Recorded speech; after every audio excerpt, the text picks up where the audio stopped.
तो ये हमारे पास है क्या है 2023 का क्वेश्चन पेपर है और इसमें हम देखने वाले हैं कि ये गणित के जो 2023 में जो क्वेश्चन पेपर ए सेट में आया है वो किस प्रकार से है।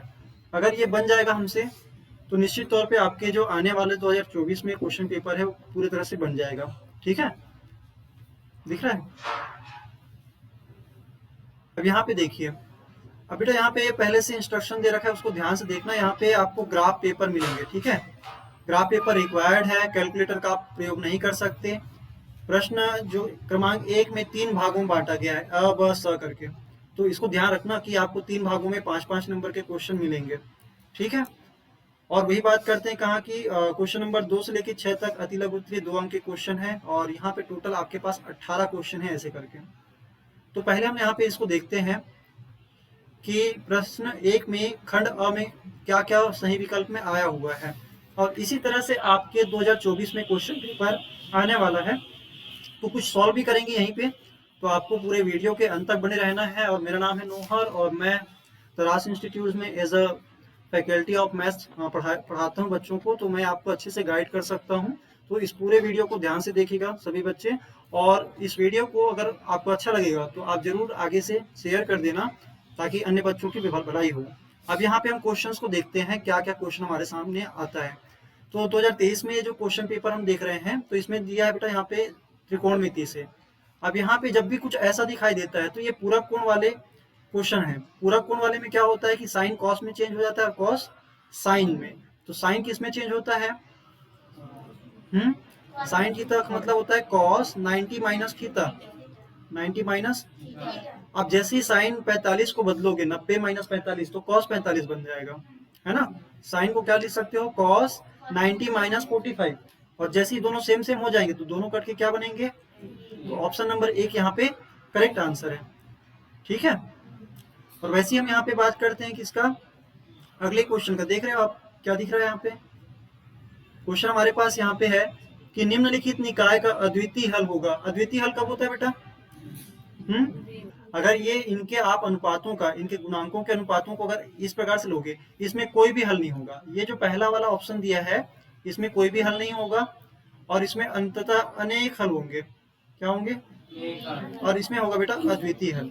तो ध्यान रखना अद्वितीय हल कब होगा? जब हमारा a1/a2 और b1/b2 ये बराबर ना हो, और ये भले कुछ भी हो ना, इससे कोई लेना देना नहीं है। अपने को क्या देखना है? पहले दो में बस चेक करना है।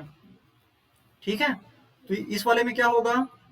इस वाले में कोई हल नहीं, कोई हल नहीं। इसमें क्या होगा? अनेक हल होंगे, अंततः अनेक हल होंगे, अनेक हल। और इसमें क्या होगा? अद्वितीय। अद्वितीय मतलब सिर्फ एक ही हल होगा ना। समझ में आ रहा है? चलिए आगे क्वेश्चन देखते हैं। इसमें क्या लिखा है? शून्यकों का गुणनफल होगा। शून्यक क्या होते हैं? जैसे हमने पढ़ा है कि अगर अल्फा और बीटा क्या है? शून्यक है। अल्फा और बीटा किसी भी द्विघात समीकरण का क्या है? शून्यक है। तो इसका मान अगर हम इसमें रखते हैं तो क्या आ जाता है? उसका मान 0 हो जाता है। ठीक है, तो इसलिए उसको क्या बोलते हैं? शून्यक। अब यहाँ पे शून्यक निकालने का तरीका, अल्फा गुणनफल बोला है तो अल्फा इंटू बीटा जब निकालते हैं, अल्फा इंटू बीटा, तो ये हो जाता है c/a। और ये c और a क्या है? इनके गुणांक है। जैसे हम इसको बोलते हैं ax²। थोड़ा सा जगह ले लेता हूँ बड़ा करके। यहाँ पे हम क्या लिखते हैं? ax² plus bx plus c equal to 0। तो ध्यान रखना यहाँ पे x के वर्ग के गुणांक को हम क्या बोलते हैं? a, और x के गुणांक को क्या बोलते हैं? b, और कांस्टेंट को क्या बोलते हैं? c। तो यहाँ पे हमको पहचानना यही चीज है। ठीक है, हमको यहाँ पे क्या पहचानना है?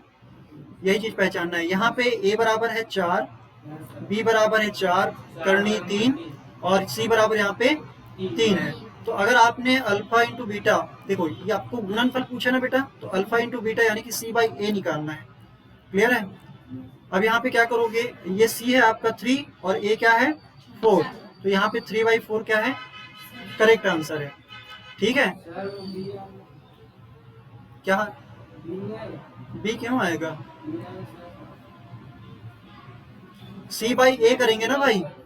ये तो योगफल के लिए करते हैं। अल्फा प्लस बीटा ये होता है माइनस b/a। तो यहाँ पे अगर अल्फा प्लस बीटा पूछता ना, योगफल पूछता, तो हम अल्फा प्लस बीटा निकालते। और यहाँ पे क्या है? 4 करनी 3/4 ऐसा रहता। समझ में आया? जब हमको योगफल बोलता तब, और ये दोनों कट के क्या हो जाते, करनी 3 आंसर आ जाता। लेकिन अभी फिलहाल हमारा आंसर क्या है? अभी हमारा आंसर स वाला है। ठीक है, क्लियर है? ऐसी क्वेश्चन मिलेंगे आपको, कुछ नया सा नहीं मिलेगा, बस आपको थोड़ा पहचानना पड़ेगा कहाँ पे क्या चीजें लिखी है। यहाँ पे क्या लिखा है? tan 90 माइनस थीटा, तो क्या बोलोगे? कॉट थीटा, पूरा कोण की परिभाषा से। तो बेटा यहाँ पे कॉट कितना 60 डिग्री आएगा, क्या आएगा? ये किसके बराबर होता है? tan 90 माइनस 60 का बराबर आप क्या लिख सकते हो? cos cot 60। अब बताओ कॉट कैसे आता है? कॉट कैसे आता है? cos बटे साइन, cos बटे, तो cos 60 डिवाइड बाई साइन 60। अब cos 60 का आपको वैल्यू पता होना चाहिए, यहाँ पे आपको टेबल पता होना चाहिए, तभी आप बना सकते हो। तो आपको ये पता ना साइन 60 का वैल्यू क्या होता है? इसका तो 1/2 होता है, इसका करनी 3/2। अब ये 2 से 2 कैंसिल हो जाएंगे, तो 1 क्या बचा? करनी 3। तो हमारा यहाँ पे जो द ऑप्शन है वो क्या है? करेक्ट है। क्लियर है? तृतीय अनुपाती वाले में क्या होता है? तृतीय अनुपाती जब ए बी सी अनुपातिक हो, समानुपात में हो, तो हम इसको सी को क्या बोलते हैं? तृतीय अनुपाती। इसको क्या बोलते हैं? मध्यानुपाती। इसको क्या बोलते हैं? प्रथमानुपाती। ठीक है, अब वो कुछ भी पूछ सकता है, आपको क्या करना है? ए बट्टे बी बराबर बी बट्टे सी। अब आपको पूछा क्या जा रहा है बेटा? ये सी पूछ रहा है। क्या पूछ रहा है? सी पूछ रहा है। तो अपने को क्या करना है? पहले तो 18 को लिख देंगे, है ना? क्या लिखेंगे? चलो इसको थोड़ा सा अलग से स्पेस में लिखते हैं।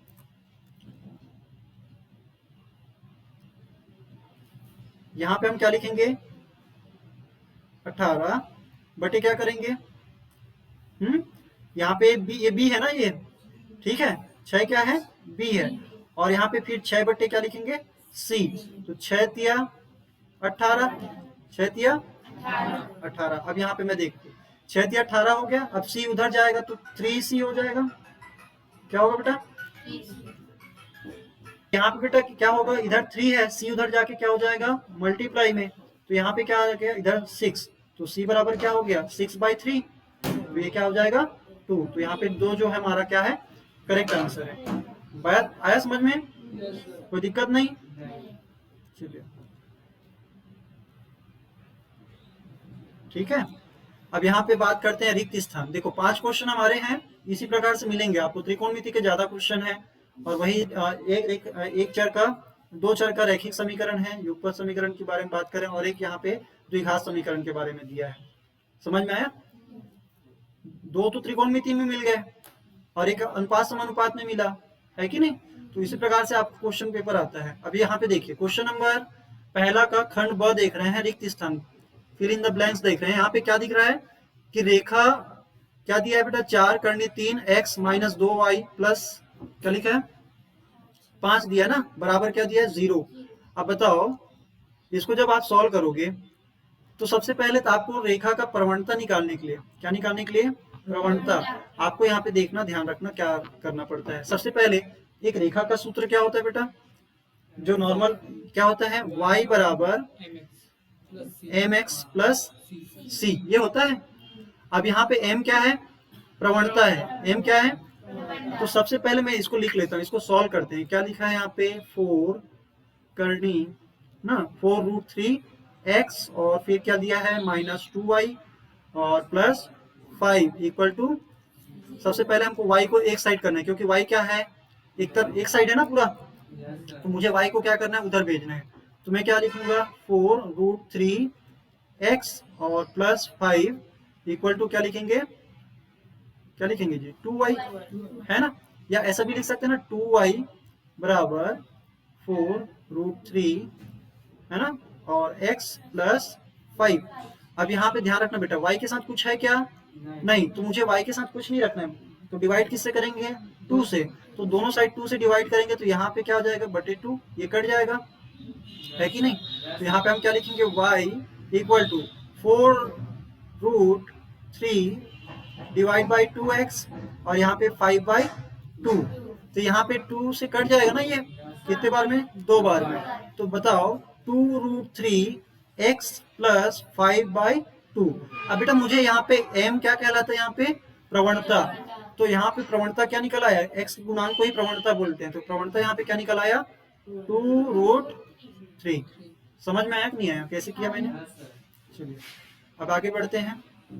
क्या दिया इन्होंने, क्वेश्चन दिया है बिंदु क्या लिखा है 0 और कॉमा 5। अब बताओ ये किस अक्ष में होंगे, बताओ, इसको हम बोलते हैं x और इसको क्या बोलते हैं, जहां पे बेटा x 0 है तो वो x अक्ष में है ही नहीं, वो तो टोटल किस अक्ष में है, y अक्ष में है, तो यहाँ पे लिखना पड़ेगा y अक्ष, ये अक्ष लिखा हुआ है ना पहले से, तो y अक्ष में रहता है, ठीक है, तो y एक्सिस में रहेगा, आप ध्यान रखना।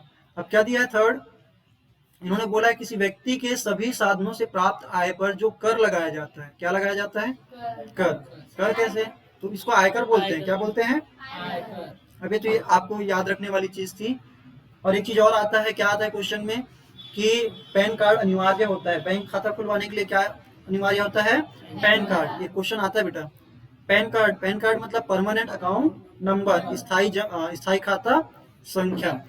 शिक्षा उपकर कितना किस पर लगाया जाता है, देखो शिक्षा उपकर इतना है ऐसे बोलेंगे ना तो आप क्या बोलोगे, अभी हालांकि 4%, लेकिन आप बोलना आपके बुक में दिया 3%, ये लेकिन क्वेश्चन यहाँ पे वो नहीं पूछा है, क्या पूछा है, शिक्षा उपकर खाली स्थान पर लगाया जाता है, तो आप बताएंगे किस पर लगाया जाता है, शुद्ध देय आयकर पर, देय आयकर, सॉरी क्या बोलेंगे, देय आयकर। देय आयकर क्या होता है, जो पैसा हमको देना रहता है टैक्स के नाम पे, उसके ऊपर गवर्नमेंट और लेती है शिक्षा के नाम पे 3%, टैक्स के ऊपर भी क्या लगा देती है, टैक्स, ठीक है, इसलिए इसको क्या बोलते हैं, उपकर बोलते हैं, क्या बोलते हैं, नहीं तो कर नहीं बोलते, उप मतलब होता है सेकेंडरी, है ना, मेन नहीं।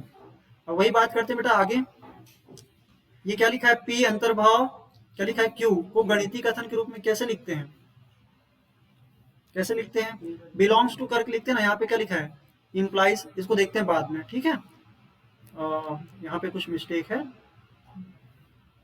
अब यहाँ पे देखिए आगे क्या दिया है, स क्या दिया बेटा, खंड स में क्वेश्चन नंबर पहला का ही अपने को अब सत्य असत्य देखना है। आपके एग्जाम में देखो 3 प्रकार के क्वेश्चन आ रहे हैं, पहला विकल्प वाला, दूसरा खाली स्थान, और तीसरा क्या दिया है, सत्य असत्य। सत्य असत्य में थोड़ा सा कंफ्यूजिंग हो जाता है, उनके शब्दों को थोड़ा ध्यान से पढ़िएगा। समरूप चतुर्भुजों की सभी संगत भुजाएं समान होती है, रूप समान होना बेटा, क्या समान होना, सर्वांग सम नहीं बोल रहा है, क्या बोल रहा है, जैसे मैं बोल देता हूँ ये चतुर्भुज है कि नहीं है, और ऐसी मैं एक बड़ा सा बना दूं, सेम टू सेम, दिखने में सेम है, लेकिन क्या इसके भुजाएं, संगत भुजा मतलब ये और ये क्या सेम है, क्या इसकी साइज नहीं है ना, तो ये क्या है, असत्य है, क्या है ये, असत्य है।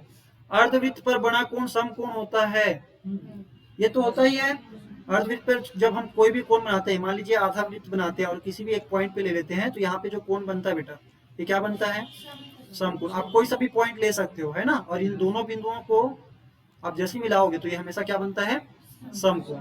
तो यही पूछ रहा है, क्लियर है, बना पाएंगे।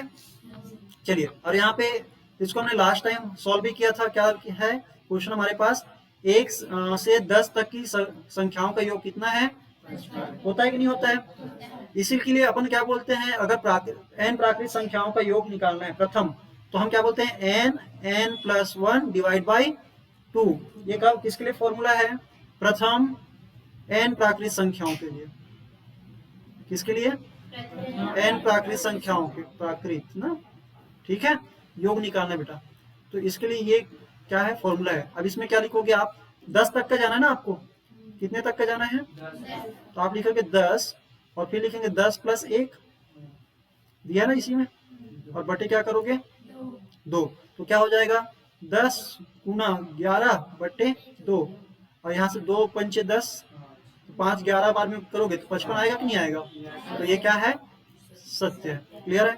वृत्त की सबसे बड़ी जीवा त्रिज्या कहलाती है, क्या कहलाती है, तो यहाँ पे ये गड़बड़ कर दिया, क्या कहलाता है, व्यास। तो ये आपने को आंसर नहीं लिखना है, अपने को बोलना है असत्य, क्या लिखना है, असत्य, ये सत्य है और ये है असत्य।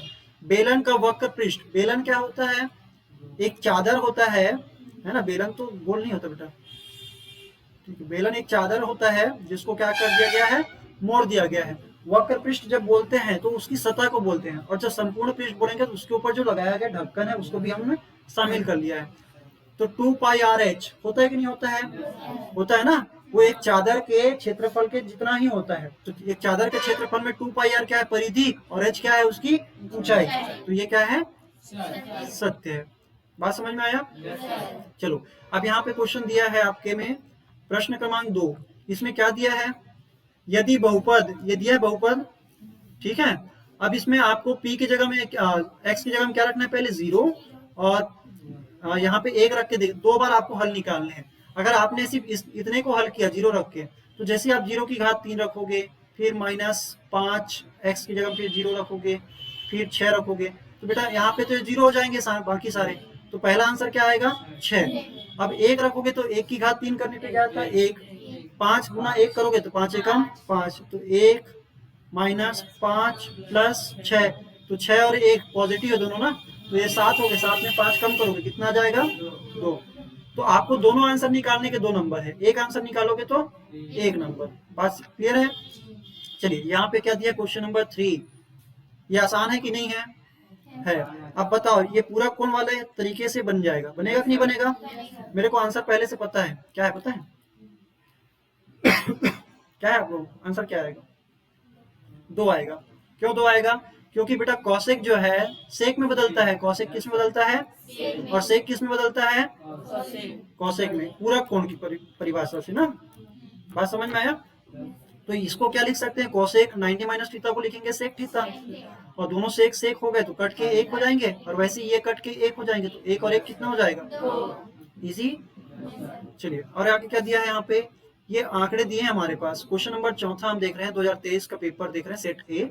यहाँ पे क्या दिया है? आंकड़े दिए हमारे पास 6, 8, 20 और P, और क्या दिया है? फिर 6 और 10। वो टोटल कितने हैं? 1, 2, 3, 4, 5 और ये 6। तो 6 आंकड़ों का समांतर माध्य दिया इन्होंने। कितना दिया है? 20। हम क्या बोलते हैं? आंकड़ों का योग बटे आंकड़ों की संख्या। तो बेटा यहाँ पे P ज्ञात नहीं है, अपने को P का मान निकालना है। ठीक है, P ज्ञात नहीं, P का मान निकालना है। P और फिर 6 को जोड़े होंगे, फिर 10 को, इन सब को जोड़ने के बाद हमने 6 से भाग लगाया होगा, है ना, तब जाके क्या आया है? 20। इसको जैसे ही आप हल करोगे तो आंसर क्या आ जाएगा? निकल आएगा। कर लोगे तो 6 का गुना 20 के साथ करोगे तो कितना हो जाएगा? 120। सॉरी, कितना आ जाएगा? 120, है ना। और फिर यहाँ पे इन सबको जोड़ दोगे बाकी नंबर को, और उधर जाके पक्षांतर करके माइनस कर दोगे। क्लियर है? बताने की जरूरत नहीं है। अब 2 बिंदुएं दिए हैं आपको यहाँ पे। क्वेश्चन नंबर 5 यहाँ पे दिया है बेटा। 2 बिंदुओं, एक P है और एक Q है।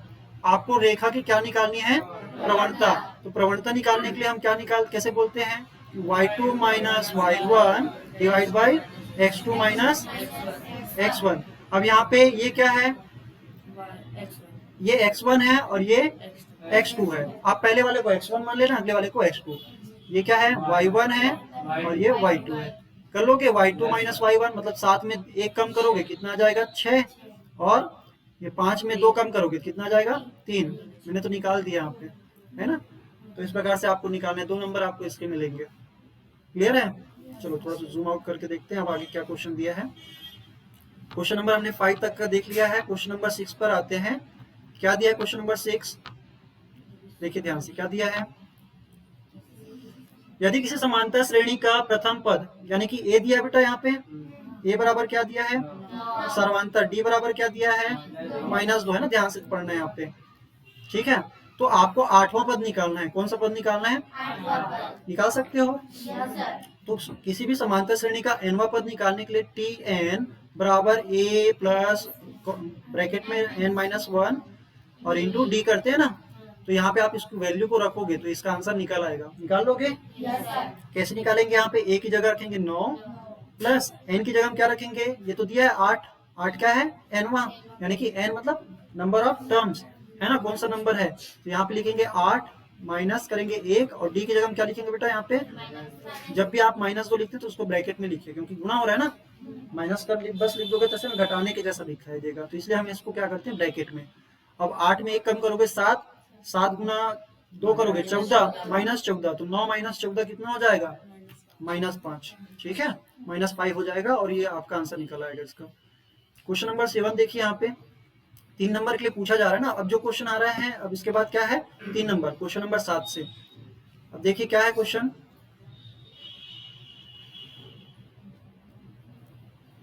हमारे पास यहाँ पे क्वेश्चन है, यदि क्या लिखा है, ए अनुपात बी समानुपात सी अनुपात डी हो तो सिद्ध कीजिए कि ये सारा कुछ है। अनुपात का मतलब ही क्या होता है कि कोई भी दो राशि अगर ए अनुपात बी में लिखी हुई है, इसका मतलब क्या होता है, इसको हम ए बटे बी में लिख सकते हैं।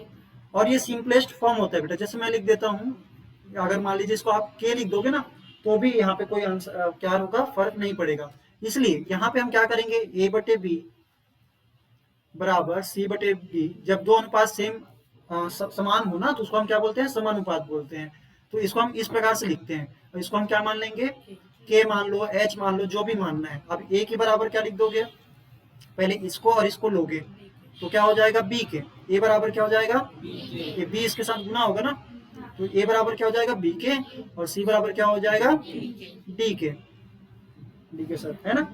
तो यहाँ पे आप रख दोगे ना वैल्यू, तो ये सॉल्व हो जाएगा बेटा, क्लियर है, ऑटोमेटिकली हो जाएगा। ठीक है, तो यहाँ पे आप रख के सॉल्व कर लेना। मेरे पास अभी जगह की कमी है और टाइम की भी अभी शॉर्टेज है। अब यहाँ पे क्या देखते हैं, हमारे पास क्वेश्चन है, क्वेश्चन नंबर 8। अपने को समीकरण को हल करना है। ठीक है, अब इसमें आप क्या लगाओगे, आप यहाँ पे कोई सा भी लगा सकते हो। देखो, आपको सबसे पहले क्या करना है, विलोपन विधि अगर यूज करें, कौन सा विधि, देखो समीकरण, जब दो समीकरण है रेखिक समीकरण, तो हम क्या करते हैं, विलोपन विधि, वज्रगुणन विधि, प्रतिस्थापन विधि। तो आप प्रतिस्थापन भी लगा सकते हो और विलोपन भी। ज्यादा सुइटेबल मेरा ये रहता है कि आप विलोपन यूज करो, ठीक है, काटने वाला। तो आप पहले में, अगर मैं इसमें, इसको हम समीकरण 1 देंगे बेटा, इसको हम बोलेंगे समीकरण 1, और इसको हम क्या बोलेंगे, समीकरण 2। थोड़ा लेट रेस्पॉन्स कर रहे हो, ठीक है। अब हम क्या करेंगे, समीकरण 2 में दोनों पक्षों में 2 का गुना करेंगे। क्यों 2 का गुना कर रहे हैं, क्योंकि ऊपर वाले में 2x है ना, तो इसको भी हम 2x बनाने की कोशिश कर रहे हैं। बात समझ में आया, चलो। अब यहाँ पे देखिए, अगर इसको आप गुना कर दोगे तो 2x होगा, कितना x होगा, 2x, और फिर क्या हो जाएगा, -4y बराबर क्या हो जाएगा, -2। अभी हमारा बन गया समीकरण 3। अगर समीकरण 1 को जस्ट मैं इसके ऊपर लिख दूं, तो आप समझ जाओगे कैसे हल कर रहे हैं। समझ में आया। अब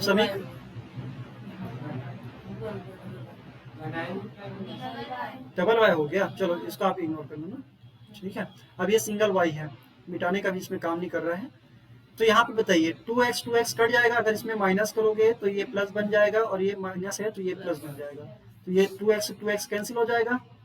अब यहाँ पे 1y प्लस 4y, तो 5y हो जाएगा बेटा, बराबर क्या हो गया, 10। y बराबर 8 निकल आया। तो किसी भी एक समीकरण में x का मान आप रख के निकाल सकते हो, निकाल लेंगे। चलिए, अब इसके बाद यहाँ पे क्वेश्चन दिया है, क्वेश्चन नंबर 9। क्या दिया है, सिद्ध कीजिए कि 3 क्रमागत सम संख्याओं का योग हमेशा 6 का गुणज होता है। क्रमागत सम संख्या कहने का मतलब, सम संख्या कैसे बनती है, जो 2 के मल्टीपल में है। अगर मान लीजिए ये मैं 2x लिखा हूं, तो ये पहला सम संख्या हुआ, और इसमें क्रमागत मतलब और अगला वाला, और फिर समझ में आया। जैसे मैं यहाँ पे लिखता हूँ 6, तो अगला वाला क्या आएगा, 8, अगला वाला क्या आएगा, 10। तो ये क्रमागत सम संख्याएं हैं। वैसे कुछ भी आ सकता है, 8, 10, 12, है ना। तो ये क्रमागत, ये तो मैंने अपने से मान रखा है। अब यहाँ पे क्या बोल रहा है, इनको जोड़ने पर इनका योग हमेशा क्या होगा, 6 का। क्यों 6 का गुणज होगा, देखो यहाँ पे, अब इन सबको जोड़ दोगे तो क्या हो जाएगा, 2x में 2x जुड़ेगा, और ये 2x जुड़ेगा, तो ये हो जाएगा 6x, योग बोला ना, और इसको क्या जोड़ोगे, प्लस 6।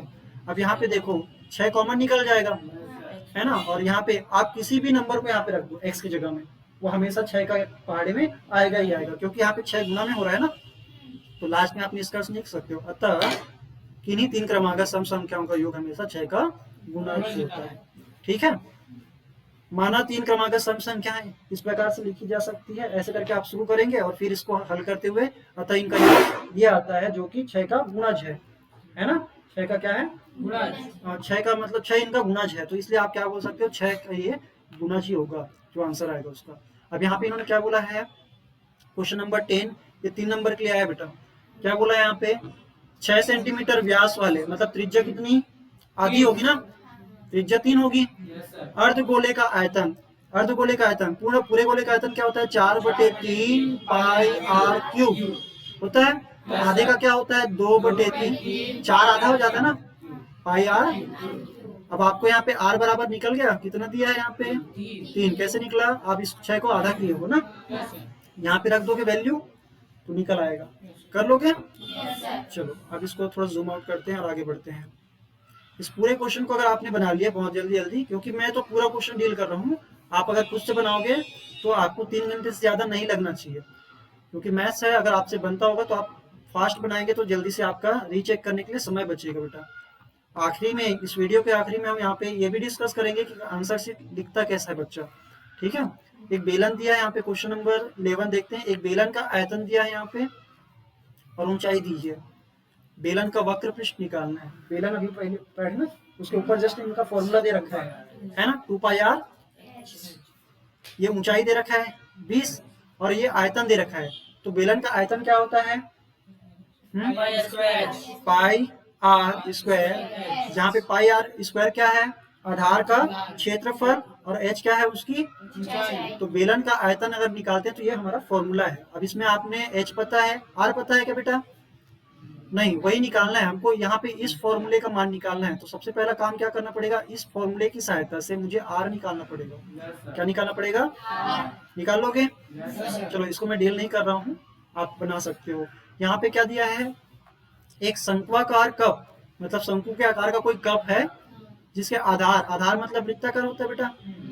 मान लीजिए मैंने ये शंकु बना दिया, इसका आधार की परिधि दिया है, मतलब पाई 2 पाई आर दिया है। कितना दिया है 22 सेंटीमीटर। और ध्यान रखना जो यहाँ पे सेंटीमीटर दे रहा है तो आप मीटर मत कर देना, वहां पे आखिरी में अनुपात जो भी आंसर आएगा उसका मीटर सेंटीमीटर लिखना बहुत जरूरी है। और यहाँ पे क्या दिया है, ऊंचाई दिया है।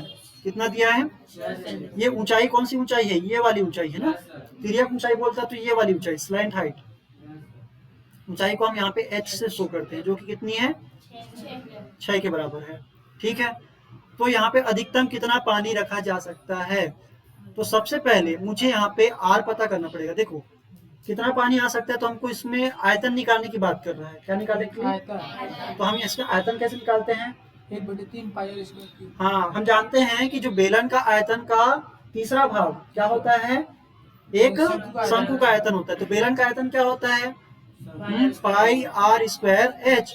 अगर इसको मैं 1/3 से गुना कर दूं, यानी कि तीसरा भाग कर दूं, 3 भागों में बांट दूं, तो वो एक शंकु के आयतन के बराबर हो जाता है। तो यहाँ पे आपको आर भी दे रखा है, दे रखा है कि नहीं दे रखा है, नहीं दे रखा है, तो आपको यहाँ पे निकालना पड़ेगा, यहाँ से आर निकालोगे और आर निकालोगे, एच यहाँ पे दिया है, आप इस पे वैल्यू को रखोगे तो आपको यहाँ पे क्या निकल आएगा, आयतन निकल आएगा। अतः जो निकलेगा वो भी किसमें निकलेगा, सेंटीमीटर, और वो भी घन सेंटीमीटर। क्यों, क्योंकि आपको क्या पूछा जा रहा है, अधिकतम पानी यानी कि आयतन पूछा जा रहा है। जब भी भरने की बात आती है तो क्या पूछा जा रहा है, आयतन। क्लियर है? चलिए क्वेश्चन नंबर 12 को देखते हैं।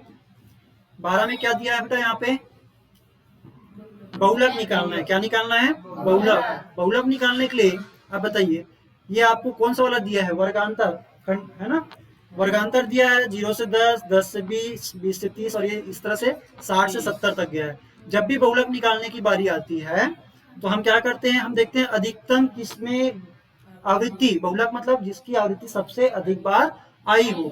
लेकिन यहाँ पे जब वर्गांतर दिया रहता है तो हम किसी एक नंबर को बता नहीं सकते, है ना, कि ये सबसे अधिक बार आई है। जैसे मैं लिखता हूँ 2, 2, 2 और 3, अगर मैं बहुलक पूछूं तो आप क्या बोल दोगे, 2 आया है कि नहीं।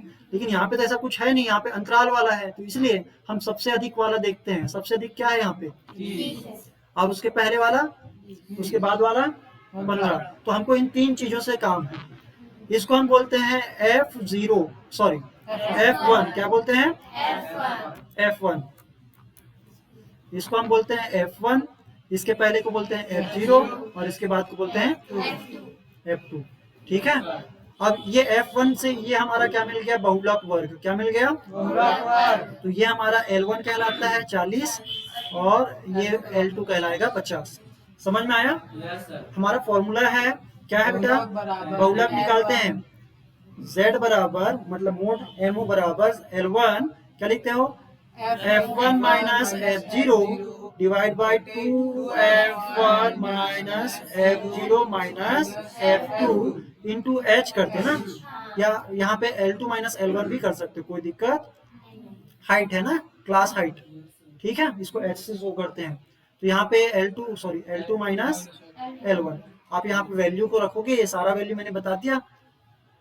F0 के जगह 20, F1 की जगह क्या रखोगे 30 और F2 की जगह 15 और L1 की जगह 40 और L2 की जगह 50। जैसे ही आप इस फॉर्मूले में वैल्यू रखोगे आपको बहुलक निकल जाएगा। चलिए बना लोगे ना बेटा। तो वही बात हम यहाँ पे आगे करते हैं, इसके अथवा वाले हम सारे क्वेश्चन को देखते हैं, क्योंकि क्वेश्चन इसी प्रकार से आएंगे, नंबर बस बदले रहेंगे, ठीक है।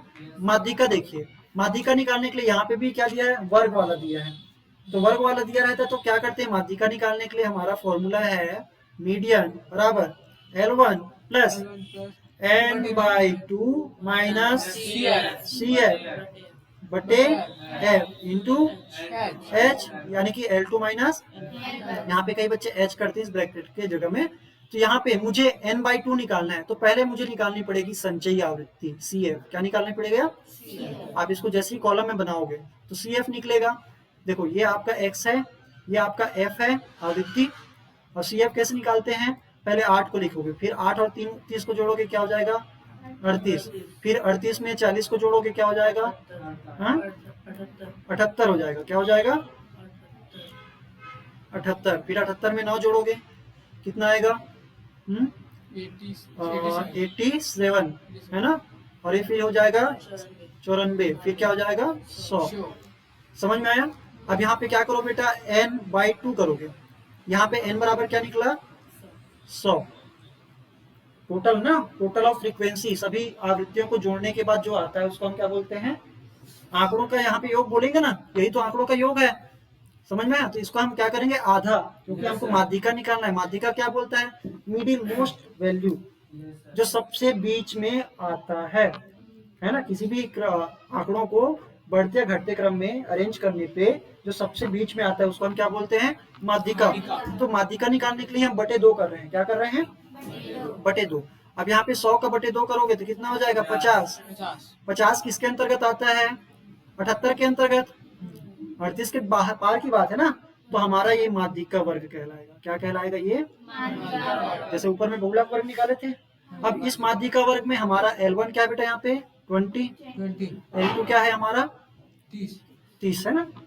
अब L1 L2 निकल गया। अब F क्या है, F देखो ये CF जो है माध्यिका वर्ग के पिछले वाली आवृत्ति, तो यहाँ पे 30 क्या है CF, लिख दूं क्या है साइड में।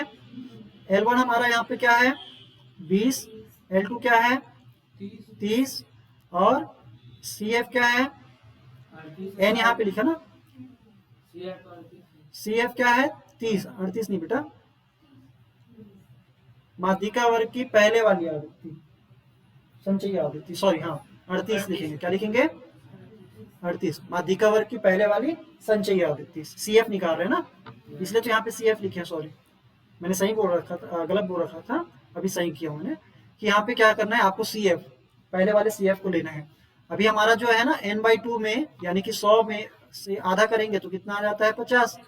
तो इस 50 से मुझे 38 को माइनस करना है इस वाले हिस्से में। समझ में आया, आया कि नहीं आया, ठीक। और वैसे ही CF निकल गया और F हमारा क्या है यहाँ पे 40, तो F हमारा यहाँ पे है 40 आ गया।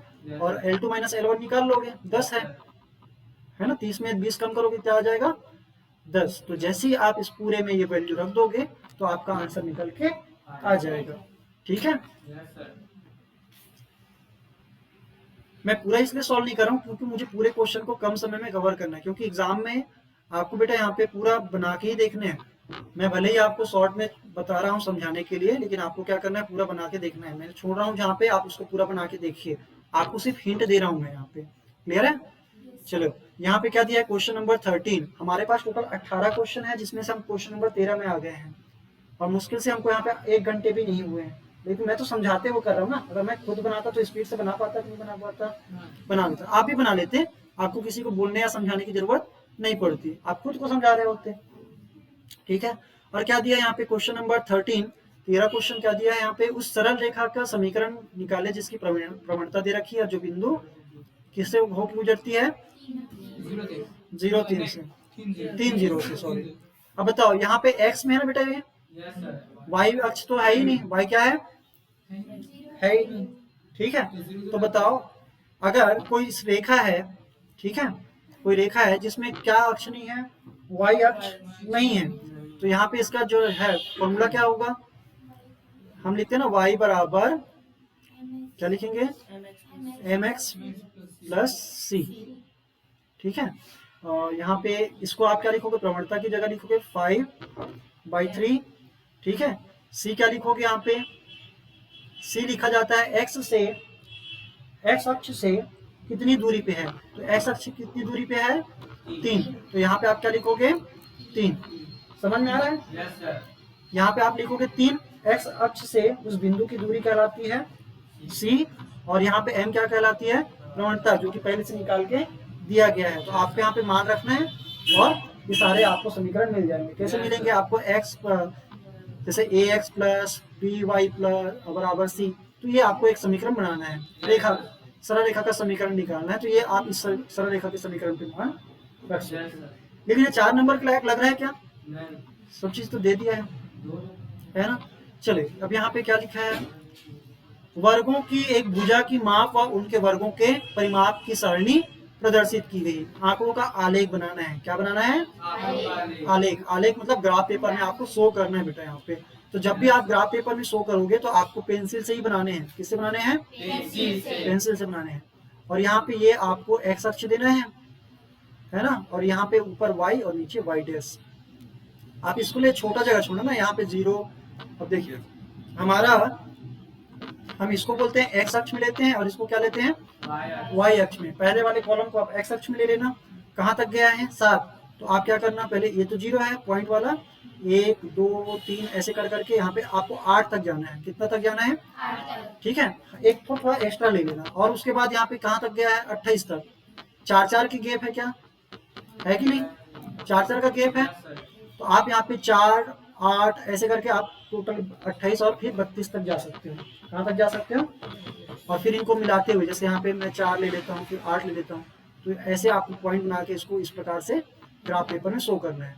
और उसमें आपको बताना है एक्स अक्ष में क्या लिख रहे हो, वर्ग की भुजा और वर्ग का परिमाप वाई अक्ष में। क्लियर है, लिख लोगे। और पैमाने में आप क्या लिखोगे कि जो वाई अक्ष में कितने का है, 4 का है। 4 जो है सेंटीमीटर को हमने क्या बताया है ना, 1 यूनिट बताया है। और वही अपने क्या बनाना है, वर्ग की भुजा की माप को हम क्या बोलेंगे, है ना, हमने एक यूनिट लिए हैं। ठीक है, 1 इकाई लिए करके आप उसका क्या निकाल सकते, क्या बताओगे, पैमाना। हाँ पैमाना लिखोगे आप, कैसे लिखोगे, पैमाना, पैमाना में आपकी लिखोगे एक्स में क्या लिखोगे, 1 यूनिट, एक्स में 1 सेंटीमीटर बराबर 1 इकाई, है ना, 1। और फिर क्या लिखोगे, ये एक्स अक्ष में है, और वाई अक्ष में क्या लिखोगे, है ना, 1 सेंटीमीटर बराबर 4 इकाई लिख लोगे। ठीक है, समझ में आया। अब इकाई मतलब यहाँ पे सेंटीमीटर है। तो ग्राफ में हमने उसको कितना जगह दिया है इसको हम बता रहे हैं। ठीक है, अब यहाँ पे आ गया है बेटा, यहाँ पे थेल्स प्रमेय। तो चांसेस है कि 2023 में आया हुआ क्वेश्चन है थेल्स प्रमेय। तो इस बार प्रमेय का इसने यूज पूछा है ना, थेल्स प्रमेय का यहाँ पे अपना उपयोग करने के बारे में बोला है। यहाँ पे दिया है त्रिभुज, त्रिभुज में क्या दिया है, त्रिभुज एबीसी में डी समांतर किसके है बेटा, बी। मतलब इनके जो पॉइंट्स है ना, ये दोनों क्या है, ये और ये पैरेलल है, कभी भी एक दूसरे को प्रतिच्छेद नहीं करेंगे, काटेंगे नहीं, आगे इसको बढ़ाओगे भी स्केल की सहायता से। क्लियर है। ए बी क्या दिया है, 2x, यानी कि ए से लेके बी तक, यहाँ से लेके यहाँ तक कितना तक दिया है, 2x माइनस 2। और AD कितना दिया है, ए से डी कितना दिया है, यहाँ से यहाँ तक दिया है ना, x दिया है, एस तो दिया सर। ठीक है, ये यहाँ से यहाँ तक की दूरी है।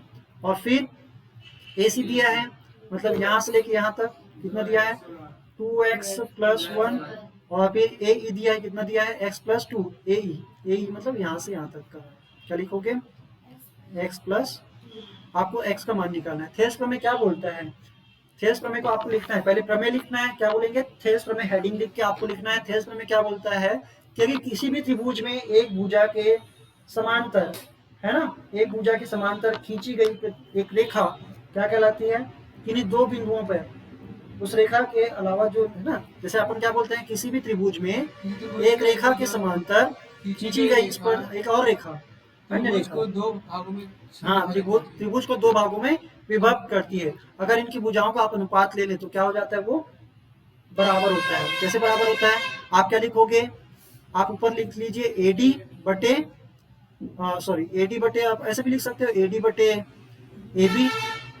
अगर आपने AD को पहले लिखा ना बेटा, इसको पहले लिखे हैं, तो आप क्या लिखेंगे, इसको पहले लिखेंगे अगली बार, AE बटे क्या लिखेंगे AC लिखेंगे, क्योंकि पूरा दे रहा है ना हमको। तो आप इसको करेंगे तो क्या हो जाएगा, ये अनुपातिक होगा, इसमें जैसे ही आप मान रखोगे तो सारा कुछ निकल के आ जाएगा। तो यहाँ पे लिखेंगे x बटे क्या है, वो अलग नहीं होगा सर, क्या होगा, एडी वाला की ऐसे रहेगा एडी। आप इसको ऊपर कर सकते हो, इसको नीचे कर सकते हो। अगर मान लीजिए मैंने AB ऊपर लिखा होता, ठीक है, सर ऐसे नहीं हो सकता क्या, क्या हो एडी सकता है? बटे डीबी देखो। AD बटे DB भी हो सकता है, लेकिन हमको इसकी जानकारी कहाँ है क्या, नहीं। अगर आप निकालना चाहो तो निकाल भी सकते हो, आप ऐसा भी कर सकते हो, क्या AD बटे AB, सॉरी AD बटे AB करोगे, ठीक है, जैसे मैंने यहाँ पे किया है, ले सकते हो, कोई दिक्कत नहीं है, ठीक है। तो यहाँ पे क्या करेंगे फिर 2x, आप बोल रहे हो ना ये भुजाएं अनुपातिक होती करके, आप इसको भी ले सकते हो, क्योंकि ये कैसे हैं, समरूप त्रिभुज बन रहे हैं। क्या बन रहे हैं, समरूप त्रिभुज को ही उपयोग करके थेल्स प्रमेय बना है। तो समरूप त्रिभुज को ही क्या बोल रहे हैं, अगर ये छोटा सा त्रिभुज ले लूं, है ना, समझ में आ रहा है, और एक बड़ा सा त्रिभुज ले लूं, दोनों समरूप त्रिभुज है, और समरूप त्रिभुज की भुजाएं क्या होती है, अनुपातिक होती है। तो वही तो मैं ले रहा हूँ, समझ में आया। Yes sir. और यहाँ पे AE की जगह हम क्या रखोगे, x + 2 और 2x + 1। अब इस जिसको आप सॉल्व कर सकते हो, कैसे सॉल्व करोगे, पक्षांतर करके, है ना, इसको इसके साथ गुणा करोगे, इसको इसके साथ गुणा करोगे, तो x का गुणा किसके साथ हो जाएगा, 2x + 1 बराबर क्या हो जाएगा, x + 2 और फिर 2x - 2, ये उधर जाके गुना हो जाएगा, क्लियर है। अब इसको हल करोगे बेटा तो ये क्या हो जाएंगे, कट पिट के सॉल्व हो जाएंगे, x का मान निकल आएगा, निकाल लोगे। चलो, क्योंकि डिटेल में बताऊंगा, जगह भी नहीं है ना मेरे पास। वही नहीं, ये इंग्लिश में दिया है, ये आ चुका है 2000, जो मैं बोल रहा था। सिद्ध कीजिए कि ये अथवा वाला क्वेश्चन बेटा, सिद्ध कीजिए कि बाह्य बिंदु से वृत्त पर खींची गई स्पर्श रेखाओं की लंबाइयां बराबर होती है। तो आप ये वृत्त और स्पर्श रेखाओं में जो क्वेश्चन आ चुका है, तो क्वेश्चन के चांसेस ये है कि अर्धवृत्त का कोण समकोण होता है ना, या जो अर्ध जीवा को क्या होता है, समद्विभाजित करता है। वृत्त के केंद्र से जीवा पे डाला गया लंब जीवा को समद्विभाजित, तो ये जो है आपको रचना करने के आ सकते हैं या प्रमेय लिखने के लिए आ सकते हैं, ठीक है। तो इसके लिए तो आप क्या करिए, इसमें क्या बोला जा रहा है कि कोई बाह्य बिंदु से वृत्त पर खींची गई स्पर्श रेखा, ठीक है, कि लंबाइयां क्या होती है, दो स्पर्श रेखाएं खींची जा सकती, कितनी, दो। बाकी रेखाएं अगर खींचोगे तो बीच से काट के निकल जाएगा अंदर से, है ना, प्रतिच्छेद करते हुए, जैसे मैं यहाँ पे बोलूंगा ऐसे काट के निकल जाएगा। कितनी भी रेखाएं खींचोगे, सिर्फ केवल दो ही रेखाएं बचती है जो क्या होती है, स्पर्श करते जाती है। बात समझ में आया। तो इसके लिए हमने यहाँ पे देखा था कि ये क्या होते हैं, पहले तो ये और ये बराबर होते हैं, और इसके लिए हमने एक कॉमन ये ले रखा है, ठीक है, और ये 90 अंश का होता है। तो इसको आप सॉल्व करते बेटा तो ये आराम से आपको निकल जाता है, लंबाइयां बराबर होती है। इसके लिए आपको क्या सिद्ध करना पड़ेगा, आपको एक P बिंदु ले लेंगे, ये O ले लेंगे, और यहाँ पे A, और यहाँ पे इसको P ले लेंगे, ठीक है। त्रिभुज POA में लोगे एक बार पाइथागोरस प्रमेय से, और POB में लोगे पाइथागोरस प्रमेय से। दोनों बार आपको ये जो PO है वो कॉमन निकल के आएगा। क्या निकल के आएगा? कॉमन। तो इसी कॉमन की सहायता से आप दोनों को बराबर रख पाओगे और वहां पे आपको ये कंफर्म हो जाएगा कि जो PA बराबर PB, और यही आपको प्रूव करना होता है। कर लोगे? ठीक है, आप इसको देख लेना, आपकी बुक में है और मैंने जैसे पहले एक्सप्लेन किया था आपको। ठीक है, और वैसे ही आप यहाँ पे दिया है क्वेश्चन नंबर 15। क्या दिया है? पुनीत ने एक बैंक की शाखा में 2 वर्ष के लिए, कितने साल के लिए? ध्यान से पढ़ेंगे क्वेश्चन। 300 रुपए प्रति माह, ये तो साफ साफ बोल रहा है आवर्ती। अगर नहीं भी बोलता तो हम समझ जाते कि बार बार जमा कर रहा है प्रति माह, जहाँ पे प्रति माह, प्रति तिमाही, प्रति अर्धवार्षिक। तो यहाँ पे आप क्या समझ लेना कि ये क्या है? आवर्ती। आवर्ती में क्या होता है कि हम एक जैसा राशि हर एक टाइम इंटरवल पे, सेम टाइम गैप पे क्या करते हैं? बैंक में जाके जमा करते हैं, और जिसकी जो ब्याज की राशि क्या मिलती है? इकट्ठे मिलती है एक आखिरी दिन में। ठीक है, यानी 2 साल के लिए कर सकते हैं, 4 साल के लिए कर सकते हैं। इसको RD बोलते हैं बेटा। क्या बोलते हैं? RD, रिकरिंग डिपॉजिट लिखा है। ठीक है, एक FD होता है जिसको हम सावधि नाम से जानते हैं। एक बार पैसा जमा किए और वो 2 साल तक हम उसको मुंह देखने ले जाते हैं। ठीक है, 3 साल तक ले जाते हैं, 4 साल तक, वो जितना भी आपका, कोई लिमिट नहीं होता है। वैसे भी इसका भी कोई लिमिट नहीं है। आप मंथली क्या करते हो? एक इंस्टॉलमेंट है, ये क्या है? किस्त है ना। और किस्त मतलब क्या होता है? एक जैसी राशि क्या कर जाते हैं? सेम टाइप पे जमा किया जाता है या तो निकाला जाता है, उसको हम क्या बोलते हैं? किस्त। अब ये देखो 4% वार्षिक है बेटा, ध्यान रखना। ब्याज की दर क्या है? वार्षिक। कितनी राशि मतलब भविष्य में कितना राशि हो जाएगा ये पूछा जा रहा है। तो इसके लिए हमने फॉर्मूला जो है, एक 2 फॉर्मूले को मिला के बनाया था। एक फॉर्मूला था जो कि समांतर श्रेणी से आया था, प्रथम n प्राकृतिक संख्याओं का योगफल। तो इसलिए हम यहाँ पे क्या लिखते हैं? P R है ना, और यहाँ पे T डिवाइड बाई 100। ये तो है हमारा ब्याज निकालने का। क्या निकालने का? ये साधारण ब्याज निकालने का फॉर्मूला है, मूलधन गुना दर गुना समय बटे 100। इसी को मॉडिफाई करके, क्योंकि यहाँ पे टाइम एक जैसा है नहीं, तो हम लिखेंगे PR डिवाइड बाई 100 गुना, जहाँ पे T लिखा है, क्या लिखा है? इसको हम बदल के n+1 डिवाइड बाई 2। और बेटा यहाँ पे अगर ये मंथली देता है तो आप इसको यहाँ पे एक बार और लिखते हैं, कई बच्चे इसके सामने में ही लिख सकते हैं, 1/12 भी लिखते हैं। इसको आप बीच में लिख देना ना, ठीक है, बाद में भी करो, कोई फर्क नहीं पड़ेगा। ये 12 इसलिए कर रहे हैं क्योंकि यहाँ पे क्या दिया है? प्रति माह, क्योंकि एक साल में 12 महीने होते हैं। कितने महीने होते हैं? ठीक है, इसलिए 12 से भाग दे देते हैं। तो आप हर महीने कितना कितना पैसा जमा कर रहे हो। यहाँ पे P बराबर क्या लिखोगे? P बराबर क्या लिखोगे? 300। P बराबर यहाँ पे क्या है? 300 है। ठीक है, और R बराबर यहाँ पे क्या दिया है? 4% वार्षिक है, ध्यान रखना। क्या है? वार्षिक। आप जैसी 12 से भाग दोगे तो ये क्या बन जाएगा? मासिक। क्या बन जाएगा?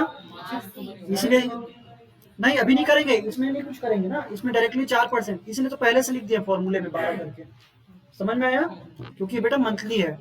और यहाँ पे क्या लिखोगे? कितने वर्ष के लिए है?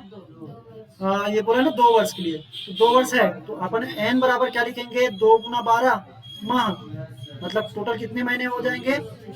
24 माह। बात समझ में आया?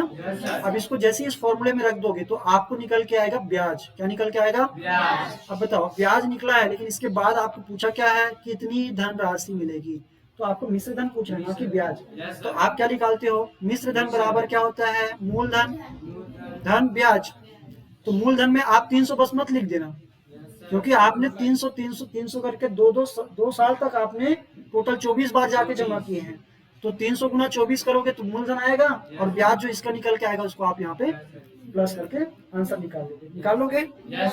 चलिए अब वही बात करते हैं इसके अथवा वाले की। अब अथवा वाला जो है मैंने आपको इसलिए नहीं बताया है अभी फिलहाल, क्योंकि बेटा ये अथवा में आपको देखो, अगर आपने क्या कर रखा है, सावधि और आवर्ती जमा वाला पढ़ रखा है, तो आप ये अथवा वाला छोड़ के चल सकते हो, कोई दिक्कत नहीं है।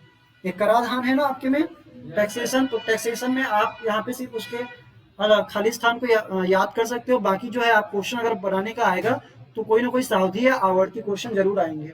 ठीक है, तो आप इसको डील करना। ठीक है, अभी इस पे मत जाना, क्योंकि आपके एग्जाम में आपको पूरा बनाने की रिक्वायरमेंट नहीं है, इसलिए मैं यहाँ पे कंफ्यूज करने के लिए आपको यहाँ पे नहीं बता रहा हूँ।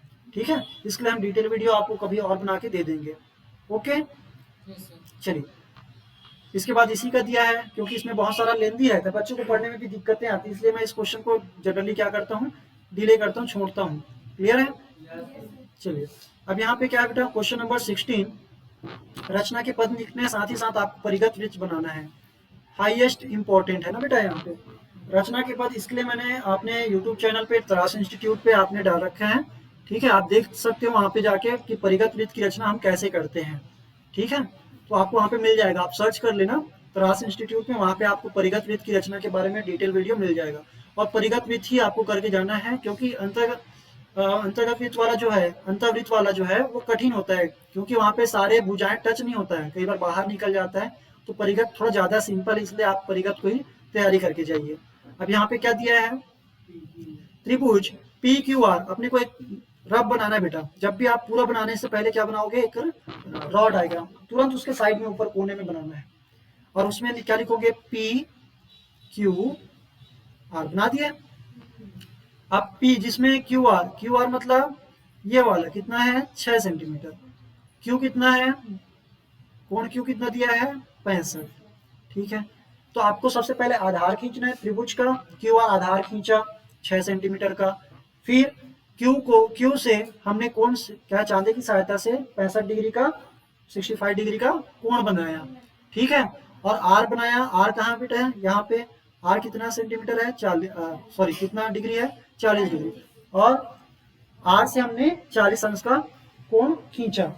तो दोनों कोण जहां पे मिलते हैं प्रतिच्छेद बिंदु को हमने P नाम दिया। क्लियर है?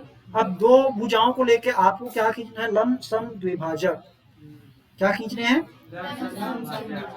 तो आप लंब सम द्विभाजक खींच लेना, और उससे आपको क्या मिलेगा, दोनों जहां पे प्रतिच्छेद करेंगे वो मिलेगा त्रिभुज का केंद्र। उस वृत्त को जो बनाने वाले हैं उसका केंद्र निकल आएगा, और उस केंद्र पे आप क्या रखोगे, प्रकार का नुकीला हिस्सा रख के आप उसको इस तरह से खींच दोगे। समझ में आया? और कभी कभी नहीं मिलता, थोड़ा बहुत एडजस्ट करके आप मिला देना। क्लियर है? रचना के पद लिख पाओगे? ठीक है, आप देख लेना ना, मैं वीडियो में डिटेल बता चुका हूँ, आप उसमें जाके देख सकते हो। ये आता है समरूप त्रिभुज बनाने का। ठीक है, क्या लिखा है, एक त्रिभुज पी क्यू आर की रचना कीजिए, साथ ही एक और त्रिभुज ए बी सी की रचना कीजिए, जिसमें ए बी जो है क्या है, 2/3 है पी क्यू के। आप इसको अभी इग्नोर करके चल सकते हो, कोई दिक्कत? ठीक है, क्योंकि परिगत और अंतर्गत आता ही है, तो आप इसको अभी ना करें फिलहाल के लिए। ठीक है, क्वेश्चन नंबर 17 क्या दिया है, पढ़िए तो। एक टीले के शीर्ष से मैदान में स्थित दो मकान जो टीले के विपरीत ओर है के पाद के अवनमन दोनों क्रमशः 30 अंश व 60 अंश है। यदि टीले की ऊंचाई 60 मीटर हो तब मकान के बीच की दूरी ज्ञात कीजिए। ठीक है, क्या दिया है, किसी टीले के शीर्ष, टीला मतलब क्या होता है, एक तरह से जैसे रेत का टीला, मतलब जैसे बोलते हैं ना, जैसे रेत, जैसे कभी क्या होता है, ट्रक से गिरता है, ढेर गिरता है, तो उसका चोटी जो है ना, उसको क्या बोलते हैं, टीला बोलते हैं। क्या बोलते हैं, मतलब एक पहाड़ी जैसा रहता है एक तरह से। ठीक है, तो टीला है, बहुत बड़ा पहाड़ी टाइप का है, उसके शीर्ष से, चोटी से, कहाँ से बेटा, ये चोटी मान लीजिए ना टीला का, इसमें बता देता हूँ थोड़ा सा। और इससे दो मकान के टीले के विपरीत ओर है, विपरीत ओर मतलब मैं इसको इधर ले लेता हूँ। ठीक है, दो मकान है, एक ये मकान है और कोई दूसरा मकान है। ठीक है, अब यहाँ की ऊंचाई से इसका क्या बनता है, अवनमन कोण बनता है। क्या बनता है ना, इन्होंने बोला है क्या, अवनमन कोण। तो अवनमन क्या होता है, जब ऊपर से देखते हैं तब अवनमन है, और नीचे से जब ऊपर की ओर देखते हैं तो उन्नयन। ठीक है, तो एक यहाँ पे टीले की इस वाले से इसका ये अवनमन कोण बना, और फिर यहाँ पे इसका अगर आप देखोगे तो एक और अवनमन कोण बनेगा। ठीक है, तो बताओ कौन सा वाला छोटा होगा, ये वाला छोटा होगा और ये वाला बड़ा होगा। तो एक 30 डिग्री है, तो ये दूर वाले को हम 30 डिग्री बोल देते हैं, और इसको 60 डिग्री। ठीक है, टीले की ऊंचाई कितनी दे रखी है, 60 मीटर दे रखी है। क्या दे रखी है, तो बेटा ये बता सकते हो ना कि इसकी जो ऊंचाई है, इसकी जो ऊंचाई है, ठीक है, आप इसको ही क्या ले लेना, 60 ले लेना। क्या ले लेना, ठीक है, ये 60 है। अब यहाँ पे आप टोटल इसको लेके ऐसे बना सकते हो, कोई दिक्कत नहीं है, क्योंकि जो आप हाइट इसका लेने वाले हो ना, वो ये बिल्डिंग का भी यहाँ पे जुड़ जाएगा। क्या हो जाएगा? बिल्डिंग का भी जुड़ जाएगा। ठीक है, अब यहाँ पे इसको लेते हैं, जैसे मैं यहाँ पे इसको दूसरे तरीके से कैसे बनाया जा सकता है, इसको ऐसे समझाया जा सकता है। देखो इसको कैसे बना सकते हैं, एक ये बना सकते हैं और एक ऐसा बना सकते हैं। इसको समझाने के लिए आप कुछ इस प्रकार से ले सकते हो। ठीक है, आप ये रॉ डायग्राम बना सकते हो, और इसके बाद ये 30 हो गया और ये क्या हो गया 60। इसकी ऊंचाई दे रखी कितनी, 60 मीटर दे रखी है, दे रखी है। आप दोनों में क्या निकालना है, दूरी निकालना है, दोनों के बीच की दूरी। तो आपको तो पहले आधार निकालना है, पहले इसका आधार निकालोगे, फिर ये आधार निकालोगे, और इनके आधार का डिफरेंस निकाल के आप दोनों के मकानों के बीच की दूरी बता पाओगे। बात समझ में आया? चलिए आगे क्या दिया है, एक त्रिकोणमिति का क्वेश्चन है। दोनों देखो त्रिकोणमिति का है। अगर आपको त्रिकोणमिति के अनुप्रयोग जो आता है, त्रिकोणमिति वाला चैप्टर है ना, सर्वसमीका, और उसका अनुप्रयोग भी है। तो अनुप्रयोग अगर आपको आता है तो बढ़िया है। अभी इस बार चांसेस है बेटा 2024 में कि आप वो पेड़ से गिरने वाली जो है क्वेश्चन के आपको आता है ना, पेड़ गिर चुका है हवा के झोंके से, तो वो वाला क्वेश्चन आप इसको ट्राई कर लेना। ठीक है, ट्राई करके ही जाना आप उसको। क्या दिया है, निम्नलिखित सर्वसमीका को सिद्ध कीजिए। आप इसको जब भी सिद्ध करते हो तो उसके पहले ना ये जो है रूट है उसको आप दोनों में बांट दो। क्या कर दो, दोनों में बांट दो। फिर इसको आप क्रॉस मल्टीप्लाई करोगे।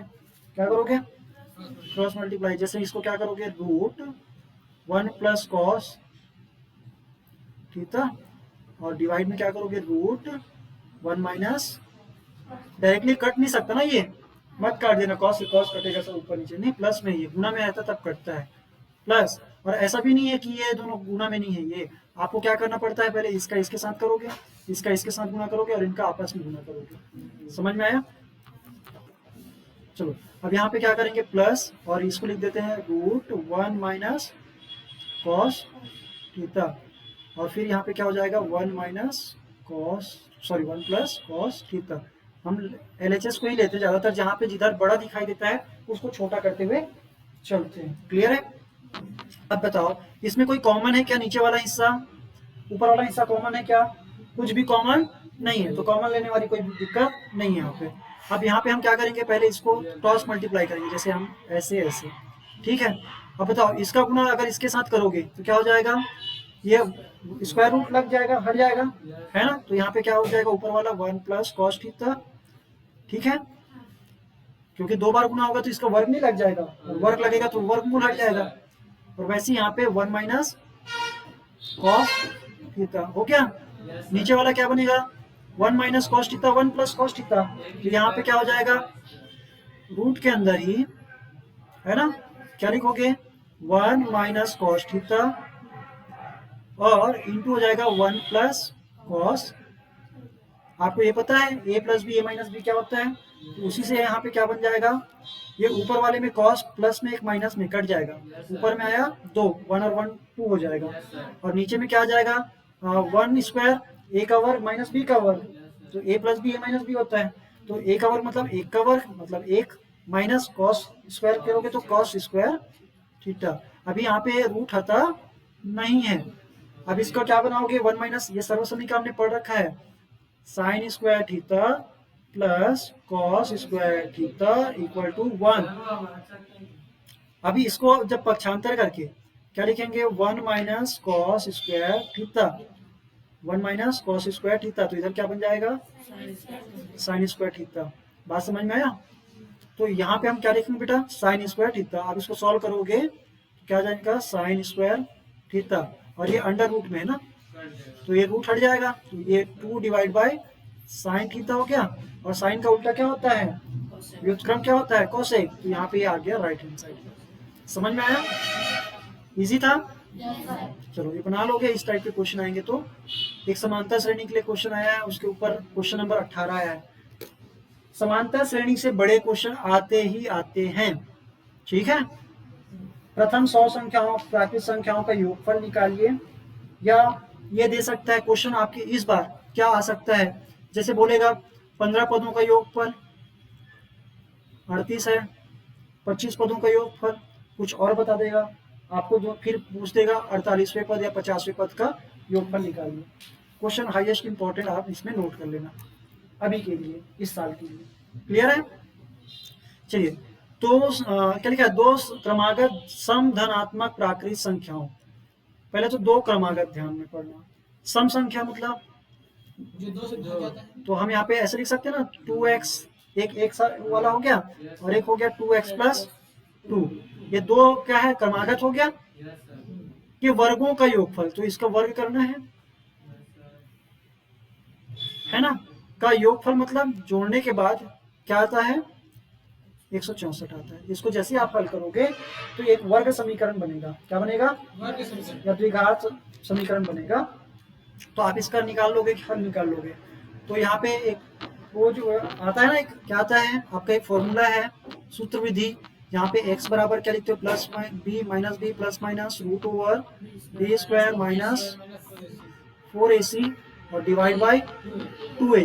तो आप इसमें क्या करो बेटा, वैल्यू को रखोगे। तो पहले से इसको हल कर लेना, और हल करने के बाद कुछ इस प्रकार से दिखाई देगा, ax square plus b x plus c equal to 0। सभी संख्याओं को इधर कर लेना, उधर क्या छोड़ देना, 0। तो आपको यहाँ पे क्या निकल आएगा, ए बी और सी निकल आएगा। बात समझ में आया? और फिर आप मध्य पद को तोड़ के भी कर सकते हो, मानने वाली बात नहीं है इसमें, आप डायरेक्टली इसको ऐसे लिख सकते हो, ठीक है। क्योंकि मानोगे भी तो यही लिखोगे ना आखिरी में, तो है ना। क्लियर है? और ये है, यदि किसी समांतर श्रेणी का n 2n और 3n पदों का योगफल क्रमशः कितना दिया बेटा, s1 s2 s3 है, तो आपको यहाँ पे प्रूफ करना है। कर पाओगे? कठिन लग रहा है क्या? सेम पैटर्न पे पिछले साल का भी क्वेश्चन पेपर आया हुआ है, देखें, ठीक है। तो देखिए बेटा यहाँ पे क्या आता है, ये 2022 का है, दिख रहा है ना आपको, लिखा हुआ है यहाँ पे 2022 का सेट ए है। और यहाँ पे भी आपको वही प्रकार के पैटर्न के क्वेश्चन देखने को मिलेंगे। कैलकुलेटर नहीं मिलेगा आपको, और यहाँ पे ग्राफ पेपर आपको दिया जाएगा। किस चतुर्थांश में है, क्वेश्चन नंबर 22 का क्वेश्चन देखें, ये द्वितीय तो क्या है, द्वितीय द्वितीय चतुर्थांश में। अगर हम चतुर्थांश की बात करते हैं, ठीक है, चलो मैं एक बार इसको पूरा डील कर देता हूँ ताकि आपको ये आएगा ही आएगा एक तो क्वेश्चन। अब यहाँ पे क्या देखेंगे, 1 2 3, और इधर आता है -1 -2 -3, ऊपर में प्लस होता है 1 2 3 और नीचे में माइनस होता है। तो यहाँ पे बताओ, इस वाले हिस्से में प्रथम चतुर्थांश है ना, तो यहाँ पे दोनों क्या रहते हैं, क्योंकि इधर जाओगे तो भी प्लस, ऊपर जाओगे तो भी प्लस, तो इस हिस्से वाला पूरा हिस्सा क्या रहता है, प्लस, पॉजिटिव। और इधर इसमें पहला वाला हिस्सा किसको बताता है, x को, और दूसरा वाला हिस्सा y को। अब बताओ, x यहाँ पे नेगेटिव हो गया तो पहला वाला माइनस रहेगा, अगला वाला प्लस। ये द्वितीय चतुर्थांश की बात है। तृतीय चतुर्थांश की बात करें तो यहाँ पे क्या होगा, माइनस और माइनस हो जाएंगे दोनों, है ना, क्योंकि x भी माइनस और y भी माइनस। और यहाँ पे क्या हो जाएंगे चौथे वाले में, हाँ, x प्लस में है और y माइनस में। तो ये कौन से वाले में होगा बेटा, माइनस। तो समझ में आया कि नहीं आया? तो यहाँ पे हमारा यहाँ पे क्वेश्चन जो है, बिंदु -3 और (5), ये किसमें आएगा बेटा, सेकेंड में, इसमें आएगा। समझ में आया कि नहीं आया? इजी है। यहाँ पे हमारा ऑप्शन जो है ए जो है पहला वाला, तो क्या है, करेक्ट है। ओ सॉरी सॉरी सॉरी सॉरी, तो यहाँ पे द्वितीय चतुर्थांश देखना ना, ये मिस्टेक आपसे भी हो सकता है। और ये मेरे से हो गया तो ये मिस्टेक आपसे भी हो सकता है, हर बच्चे से हो सकता है, क्योंकि हम भगवान तो नहीं कि पढ़ेंगे और बन जाएगा, ठीक है। तो ये कई बार ना हड़बड़ी में हम अपना जो है पहले से जो याद रहता है उसको छाप देते हैं, भले क्वेश्चन कुछ भी पूछा रहे। तो ऐसे करने से फिर क्या हो जाता है, फिर नंबर पूरे मिलते हैं ना, नहीं मिलता बेटा, पूरा नहीं मिलता, ठीक है। समांतर माध्य जानते हो, ये किस वाले का पता है, समांतर श्रेणी का है, ठीक है। समांतर माध्य क्या होता है, दोनों को जोड़ के 5 बट्टे क्या करेंगे, 2, तो क्या आ जाएगा, 5। तो ये ब वाला ऑप्शन करेक्ट है। घनाभ में शीर्षों की संख्या कितने शीर्ष होते हैं, 8 होते हैं।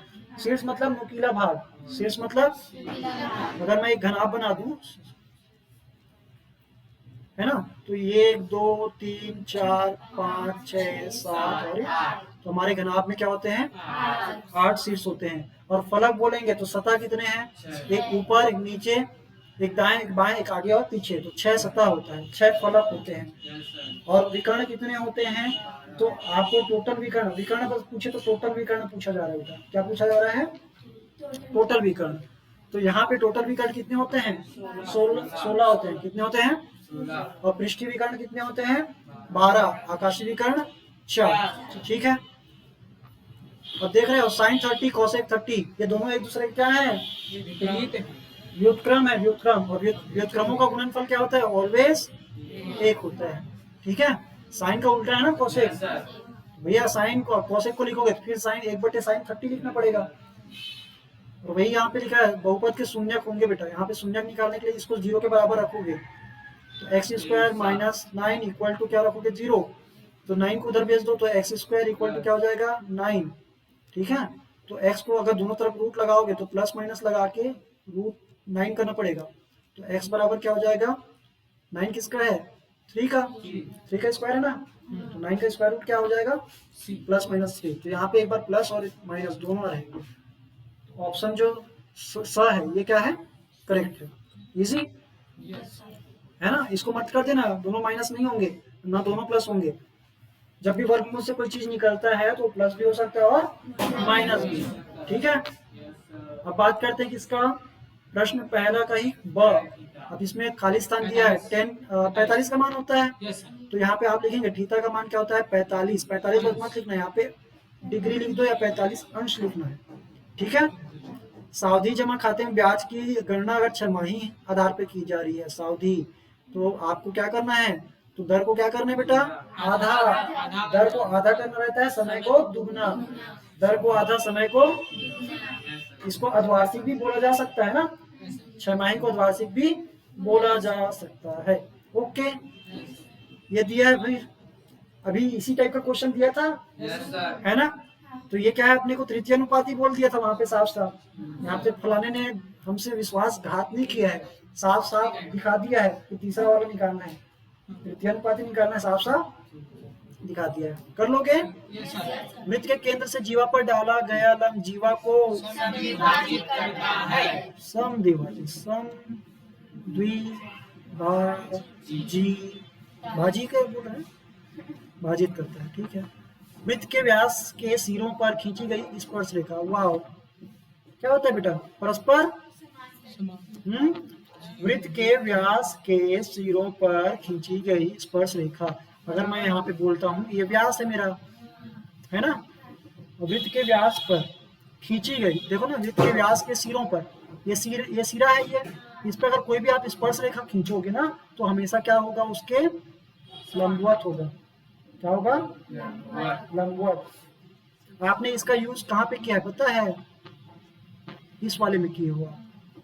ये व्यास है ना, व्यास का सिरा ही है। अरे भाई त्रिज्या मतलब व्यास का सिरा, त्रिज्या का सिरा व्यास का सिरा सेम हुआ ना। तो यहाँ पे क्या होता है? लंबवत होता है। क्या होता है? लंबवत। कंफर्म है कि नहीं है? धोखे में हो ना? समझ में आया अभी फिलहाल? चलो, क्या होते हैं बेटा? लंबवत होते हैं। क्या होते हैं? नहीं हो?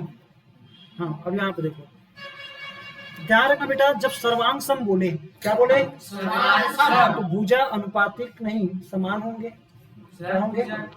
सर्वांग सम मतलब सभी अंग सेम सेम।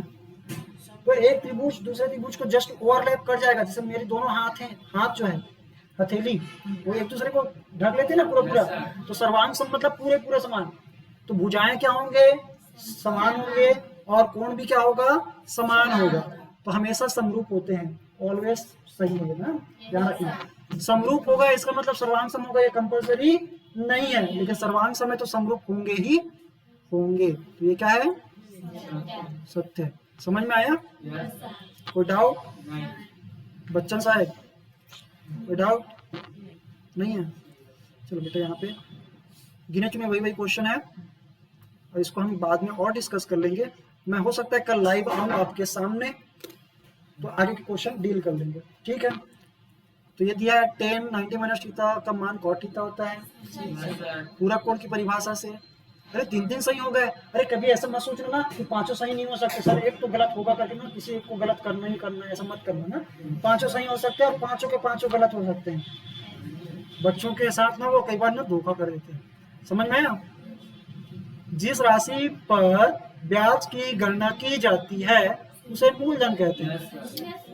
ये कैसे कर रहा है? सही है ना? अद्वितीय हल होगा। हाँ, असत्य है ना ये? क्यों असत्य है? कोई हल नहीं होगा इसका कोई हल नहीं होगा ना। ये बस आखिरी वाला निकला असत्य।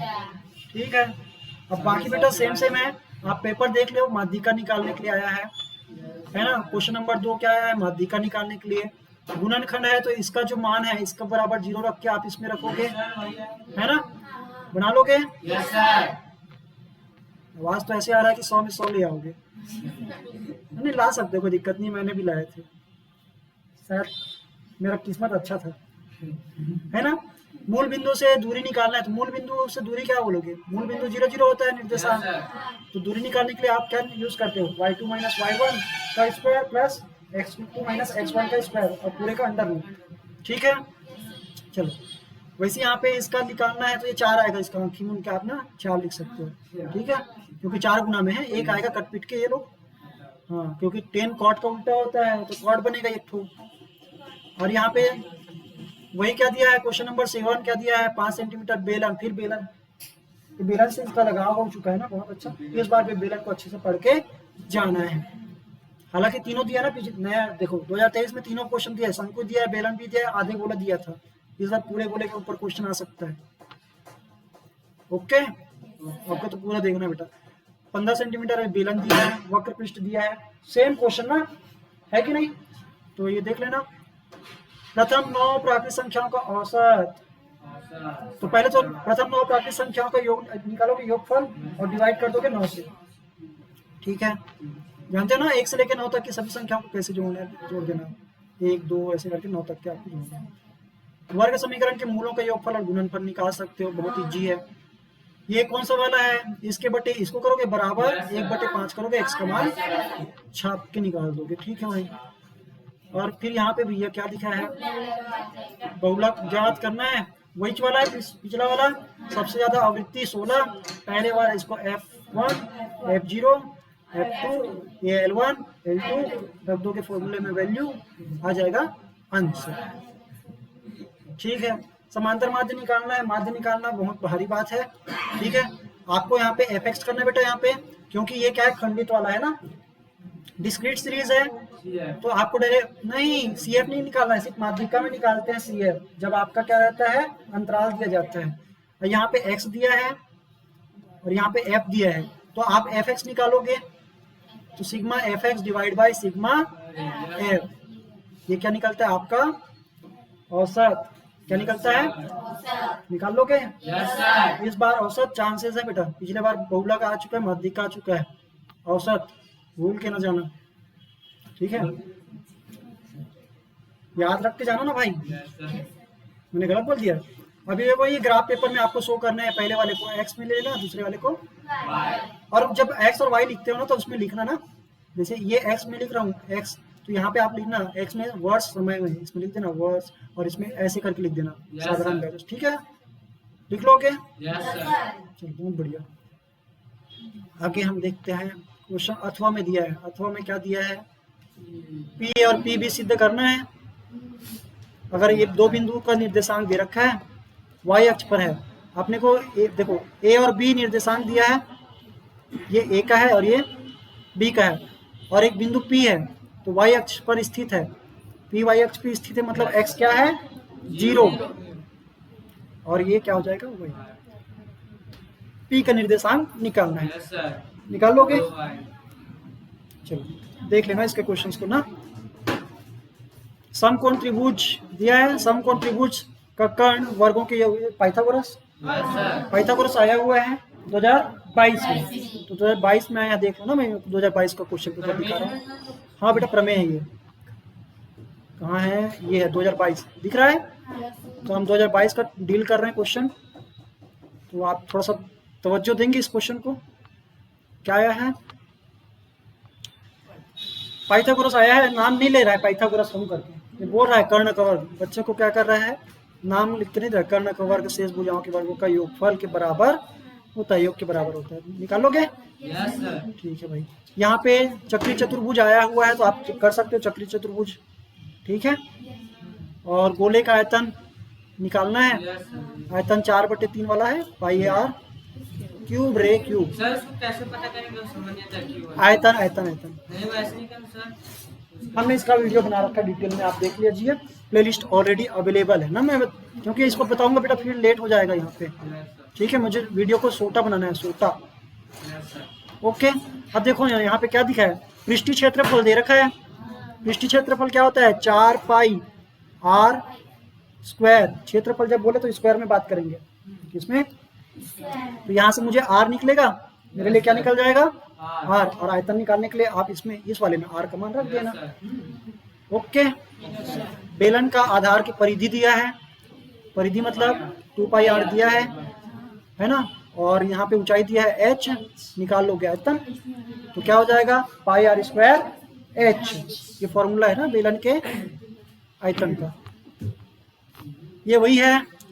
ये सावधि दे रहा है ना, पिछले बार आवर्ती दिया है, अभी 2023 में आवर्ती दिया है, और इसमें पहले क्या दिया है, सावधि। सावधि में बहुत बढ़िया है, हमारा पुराना जमाने का फॉर्मूला हमारा काम आ जाएगा, है ना।